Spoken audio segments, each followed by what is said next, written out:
Hello everyone. मैं आशा करती हूँ आप सभी ठीक होंगे। मैं काजल धामी आप सभी का स्वागत करती हूँ। जैसा कि हम सब जानते हैं कि सीटेट की परीक्षा ऑलरेडी यहाँ पे हो गई है और 14 और 15 दिसंबर की जो सीटेट की परीक्षा हुई है उसके आंसर की को लेके आप लोगों के मन में बहुत सारे डाउट है। तो चलिए आज की ये शॉर्ट वीडियो आप लोगों के डाउट को यहाँ पे क्लियर करेगी। सबसे पहले जैसा कि आप सभी जानते हैं कि जो आपकी दिसंबर की परीक्षा हुई है वो आपकी 2 शिफ्ट में हुई है। तो यहाँ पे बहुत सारे कैंडिडेट एक टर्म को लेके परेशान हैं या फिर एक टर्म को लेके जानना चाहते हैं कि आप लोगों की जो 2 शिफ्ट में परीक्षा हुई है उसको लेके यहाँ पे नॉर्मलाइजेशन हो सकता है या नहीं हो सकता। अब ये नॉर्मलाइजेशन होता क्या है, नॉर्मलाइजेशन का क्या फायदा है, क्या नुकसान है, नॉर्मलाइजेशन होगा भी या नहीं होगा, अभी आप लोगों को ये चीज क्लियर हो जाएगी। इसके अलावा जो आप लोगों ने पेपर दिया है उसके कहीं ना कहीं आप लोगों ने यूट्यूब से अपनी जो आंसर की है वो तो मैच कर ली होगी, बट फिर भी आप ऑफिशियल आंसर की का भी वेट कर रहे होंगे कि आप लोगों को ऑफिशियल आंसर की कब तक देखने को मिल सकती है।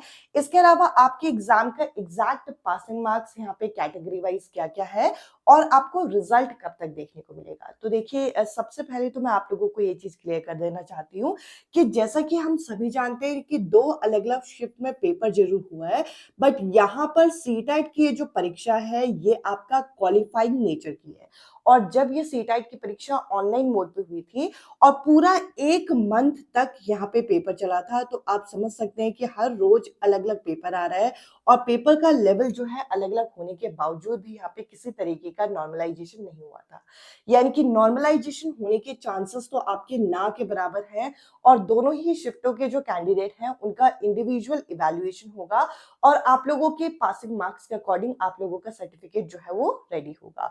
तो यहाँ पे नॉर्मलाइजेशन का जो एक तरीके से आप लोगों के माइंड में है कि जो शिफ्ट हार्ड होगी उसके यहाँ पे मार्क्स जो है उनको थोड़ा एक्स्ट्रा मिलेंगे या फिर ऐसा कुछ है नहीं। नॉर्मलाइजेशन यहाँ पे जब पेपर ऑनलाइन मोड पे हुआ था तब भी आप लोगों को नॉर्मलाइजेशन यहाँ देखने को नहीं मिला था। तो अभी आपकी 2 शिफ्ट में जो आपकी परीक्षा हुई है इसमें नॉर्मलाइजेशन होने के चांसेस ना के बराबर है। तो ये चीज आपको यहाँ पे पता होना चाहिए। ये कोई मेरिट बेस्ड एग्जाम नहीं है, ये आपका क्वालिफाइंग एग्जाम है जिसमें अगर आप एक जनरल कैंडिडेट हैं तो आपको यहाँ पे 90 मार्क्स यहाँ पे सिक्योर करने होते हैं 150 में से।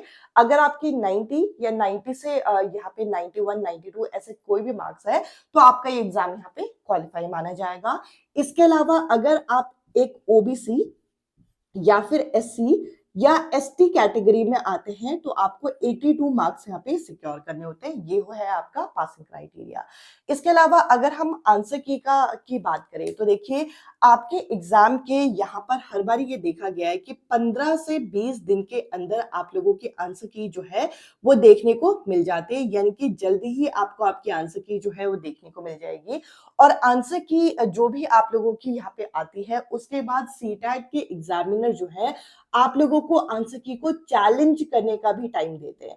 यानी कि आपकी जो ऑफिशियल आंसर की आती है उसको आपको चैलेंज करने के लिए 2 से 3 दिन यहाँ पे दिए जाते हैं।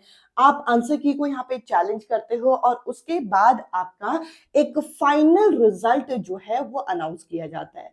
तो देखिए सबसे पहले तो मैं आप लोगों को एक यहाँ पे मेन ये बात बोलना चाहूंगी कि जो भी कैंडिडेट अभी अपने मार्क्स जो है मिला के बैठे हैं और उन कैंडिडेट के जो मार्क्स हैं अगर वो यहाँ पे जनरल कैटेगरी में 88 या 89 आ रहे हैं या फिर ओबीसी कैटेगरी में 77 78 79 या आप कह लीजिए 80 इस लाइन में आपके आ रहे हैं, तो मैं आपको कहूंगी कि आप लोगों को अभी ऑफिशियल आंसर की का वेट करना चाहिए। इवन ऑफिशियल आंसर की के बाद भी जब हम क्वेश्चन को चैलेंज करते हैं तो 2 से 3 क्वेश्चंस जो होते हैं उनमें आपके चेंजेस यहाँ पे देखने को मिलते हैं। तो अभी इतने जल्दी आप कंक्लूड मत करिए कि आपका रिजल्ट यहाँ पे कैसा रहा। जो कैंडिडेट स्पेशली बॉर्डर लाइन में है वो अभी यहाँ पर जो सीटेट का पूरा प्रोसीजर है उसको एक बार हो जाने दीजिए और जब आपका फाइनल रिजल्ट आ जाएगा उसके बाद ये एक डिक्लेरेशन होती है कि यही आपका फाइनल रिजल्ट है। तो देखिए इस टॉपिक पे मैंने अभी तक जब आपका यहाँ पे एग्ज़ाम हो, अभी तक मैंने वीडियो इसी वजह से नहीं बनाई थी क्योंकि देखिए ये सब चीज़ें आप लोगों को पता होती हैं।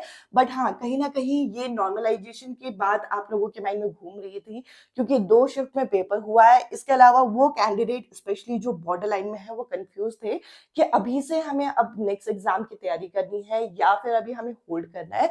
तो मैं आपको कहूँगी कि अभी आप लोगों को होल्ड में रहना चाहिए और अपने रिज़ल्ट का यहाँ पर वेट करना चाहिए कि एग्ज़ैक्टली आपका रिज़ल्ट क्या रहा। और क्योंकि होता क्या है कि पेडागॉजी बेस्ड जो क्वेश्चन होते हैं, उनके जो क्वेश्चन्स होते हैं, वो यहाँ पे जब एग्ज़ामिनर जो आंसर मानते हैं, उनको यहाँ पे क्लियर करके ही आंसर की बनाई जाती है। लास्ट टाइम तो साइंस की पेडागॉजी में एक क्वेश्चन था डाइवर्जेंट क्वेश्चन वाला और उसका आंसर यहाँ पे बच्चों में भेद करना, इस ऑप्शन को फाइनल आंसर की में भी टिक किया गया था। तो इस तरीके से आंसर की जो आती है उसको फाइनली चैलेंज किया जाता है और उसके बेसिस पर रिजल्ट आपका अनाउंस होता है। तो थोड़ा-सा आपको वेट करना है। ये जो 15 से 20 दिन लिखा है, ये मैंने आंसर की का लिखा है और मोटे-मोटे तौर पे देखें तो आपके एग्ज़ाम से यहाँ पे रिजल्ट तक लगभग 1 महीने का ये पूरा प्रोसीजर होता है। 1 महीने के अंदर आप लोगों का कंप्लीट जो डिक्लेरेशन है वो आ जाता है। इसके अलावा जैसा कि आप सभी जानते हैं कि मैं आप लोगों को पेड नोट्स भी यहाँ पे प्रोवाइड करती हूँ। बट अभी यहाँ पे फाइनल रिजल्ट तक मैंने पेड नोट्स जो है वो अपडेट करने पे लगाया है। यानी कि अभी आपके नोट्स जो है अवेलेबल नहीं है। अभी आप वेट करिए और अगर आप नेक्स्ट सीटेट एग्ज़ाम की तैयारी करना चाहते हैं तो वो आप लोगों की जो रिजल्ट है उसके बाद ही यहाँ पे क्लासेस यहाँ पे प्रोवाइड होंगी। आज की इस वीडियो में इतना ही। अब मैं आपसे मिलती हूँ अगली वीडियो में अगले टॉपिक के साथ। Bye bye, take care.